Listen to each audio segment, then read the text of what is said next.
रहीम अस्सलाम वालेकुम। क्या हाल चाल है मेरी प्यारी प्यारी बहनों के। आई होप कि आप लोग सब ठीक होंगे। आज का ब्लॉग जो स्टार्ट हो रहा है, ये ब्लॉग जो है यहाँ से तैयारी मैं स्टार्ट कर रही हूँ जाने की।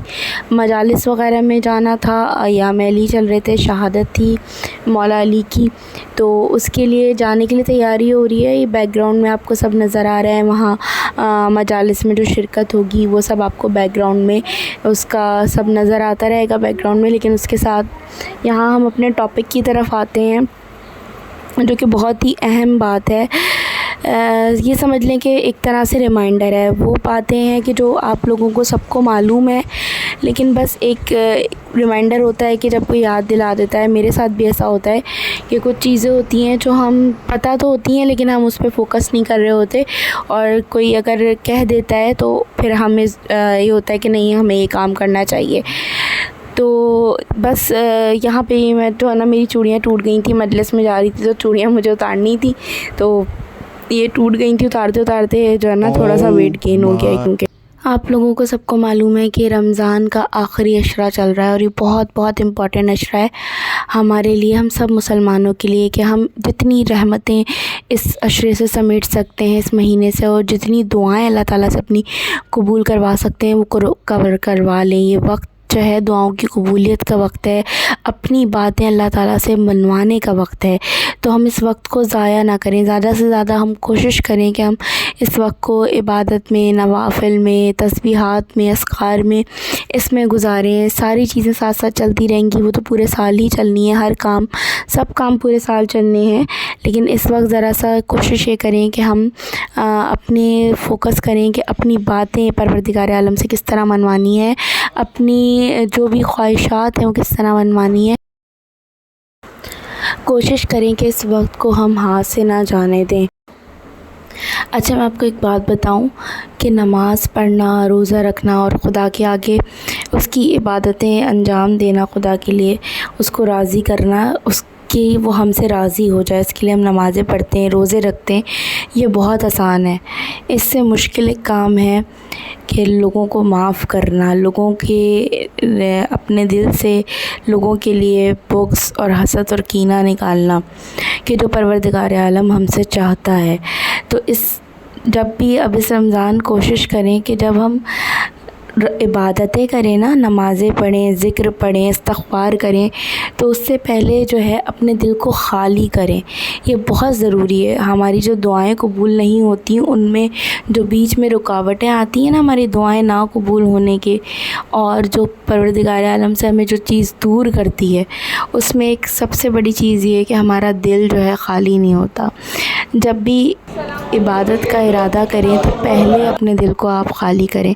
जब आप अपने दिल को ख़ाली करके इबादत करेंगे ना, तो उस इबादत का मज़ा ही कुछ और आएगा, और उस इबादत को जो आपको उसके जो रिवॉर्ड्स मिलेंगे उसके बदले में, वो आप हैरान रह जाएंगे। बेहतरीन, यकीन करें, बेहतरीन रिवॉर्ड होंगे। और मैं जो भी आप लोगों को बातें बताती हूँ वो अपने एक्सपीरियंसेस से बताती हूँ, अपने व्लॉग्स में जो भी बता रही हूँ। मैं कोई बहुत बड़ी स्कॉलर नहीं हूँ, लेकिन मैं आपको जो भी बता रही हूँ वो सब जो है अपने डेली लाइफ के एक्सपीरियंस से बता रही हूँ। बहुत मुश्किल है, मुझे मालूम है। अगर किसी ने आपके साथ ज़्यादती की है, बुरा किया है, तो उसको माफ़ करना बहुत ही मुश्किल है, लेकिन माफ़ करना बहुत अज़ीम भी है, क्योंकि परवरदिगार आलम क्या गिव एंड टेक का मामला है। ये नहीं है कि सिर्फ़ एक तरफ से एक साइड की वन वे रोड चल रहा है, नहीं, गिव एंड टेक है, टू वे रोड है। तो उसमें क्या है कि परवरदिगार आलम कहता है, जब हम उससे मांगते हैं ना, इस्तग़फ़ार करते हैं बैठ के, और कहते हैं कि परवरदिगार हमें माफ़ कर दे, हमारे गुनाहों को माफ़ कर दे, या हम उससे कुछ भी मांग रहे होते हैं कि हमें ये चाहिए, हमारी ये ख्वाहिश पूरी कर दे, ख्वाहिश पूरी कर दे, तो वो कहता है कि पहले मैं ज़रा तुझे चेक कर लूँ कि तू भी मेरे बंदों को माफ़ करने वाला है या नहीं है। तेरा दिल मेरे बंदों के बुग़्ज़ और हसद से ख़ाली है या नहीं है, उनके लिए कोई दिल में तेरे बात तो नहीं है। तो ये गिव एंड टेक का मामला है, दोनों तरफ का मामला है। हम अगर परवरदिगार आलम से कुछ मांगना चाहते हैं ना, इन दिनों का बेहतरीन हम हासिल करना चाहते हैं इन दिनों से कुछ, तो उसमें सबसे पहले आपको ये काम करना है कि आपने सबसे पहले अपने दिल को ख़ाली करना है। सबकी बुग़्ज़ से, कीने से, किसी की नफ़रत आपके दिल में, उससे बहुत ही मुश्किल काम है, मुझे मालूम है। लेकिन जब आप करके देखेंगे ना, करेंगे और अल्लाह के लिए करेंगे ना, सिर्फ़ ये सोच के कि या अल्लाह मैं तेरे लिए कर रही हूँ, तो फिर आपके लिए अल्लाह ताला ख़ुद ही आसानियाँ पैदा करता चला जाएगा।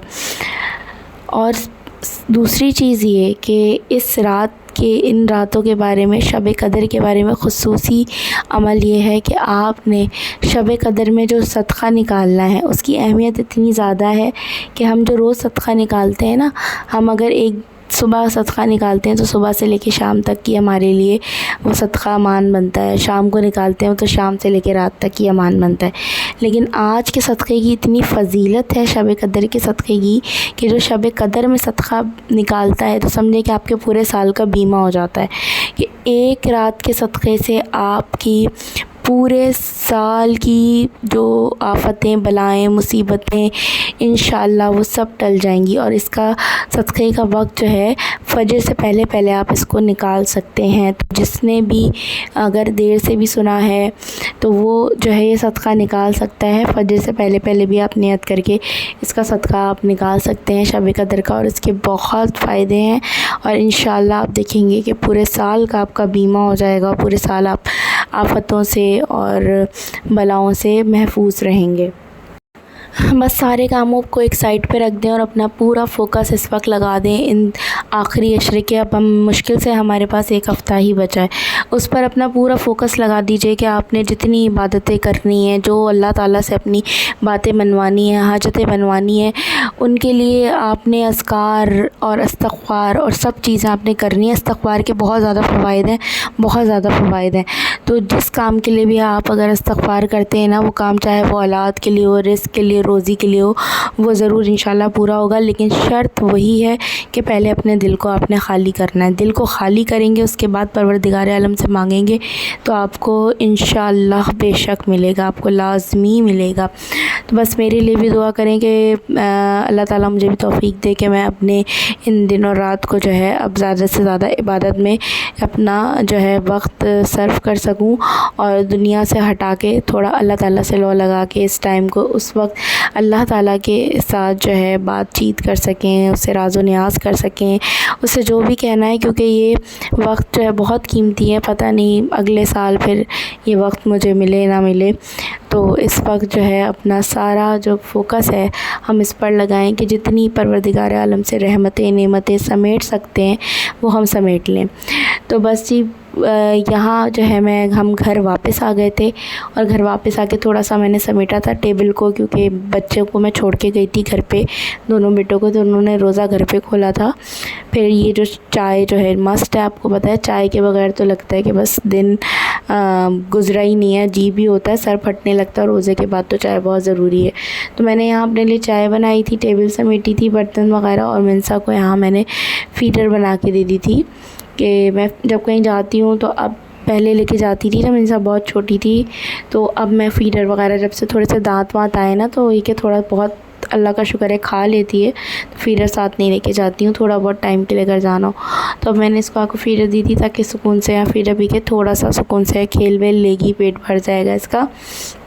और इसको यहाँ मैंने फ़ीडर देके यहाँ पर लिटा दिया था। साथ में मैं अपने जो है काम करती जा रही थी। ये मैं रिकॉर्ड नहीं कर सकी, मैंने कीमा भी निकाल के रखा था, कबाब मेरे ख़त्म हो गए थे तो मुझे कबाब बनाने थे, उसके लिए मैंने कीमा वगैरह निकाल के रखा था। उसके बाद जी ये नेक्स्ट डे का व्लॉग है। नेक्स्ट डे भी हमें जाना था मजलिस में, वो मेरी अम्मी के घर पे थी। यहाँ आपको मिनसा जैसे कि नज़र आ रही है, क्यूट सी प्यारी सी मेरी मुन्नी।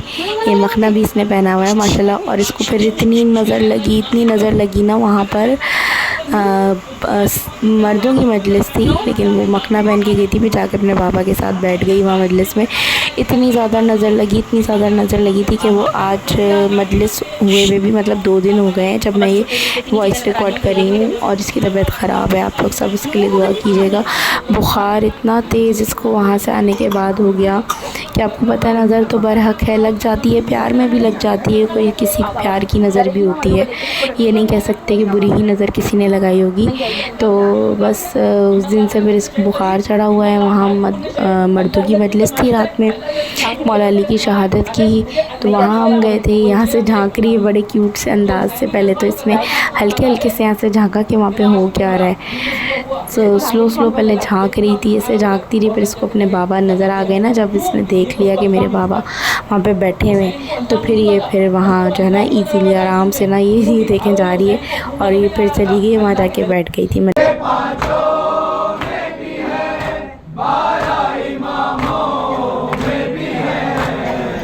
अच्छा, ब्लॉग को हम यहीं पे अपना बस यहाँ पे एंड करते हैं के साथ ही मजलिस के अख्तिताम के साथ। और मेरे चैनल को लाइक और सब्सक्राइब ज़रूर कर दीजिएगा, और कमेंट करके भी आप मुझे ज़रूर बताइएगा कि आपको मेरे ब्लॉग्स कैसे लगते हैं, या कोई कमी है तो भी मुझे ज़रूर कमेंट में बताइएगा। अल्लाह हाफ़िज़।